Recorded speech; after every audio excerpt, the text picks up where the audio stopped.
मी मुंबईत गेलो, त्या निर्णय सागरचं बघितलं, इतकं प्रचंड कर्ज होतं.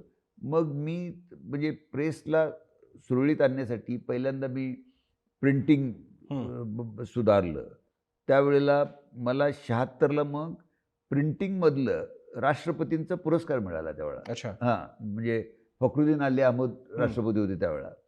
तर पण मला असं जाणवलं की दोन्ही दगडावर पाय ठेवून म्हणजे पुढारीचाही कारभार बघायचा, इकडे बघायचं. पण पुढारीकडे दुर्लक्ष व्हायला लागलं माझं, म्हणजे ह्या निर्णयाच्या ह्याच्यामुळं. तरी मी काय केलं, मी थांबलो तिथं, म्हणजे मुंबईतच थांबलो तिथं. म्हणजे आता ते माझ्या आत्मचित्रात, म्हणजे आता मी फार डिटेलमध्ये जात नाही, पण आत्मचित्रात बऱ्याचशा गोष्टी तुम्हाला मिळतील. निर्णय सागर साधारणपणे मी 75 ते 82 पर्यंत बघितलं.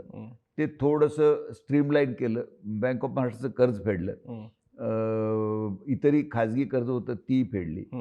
आणि मग मी सांगितलं त्यांना की बुवा मला आता बघणं शक्य नाही, कारण मला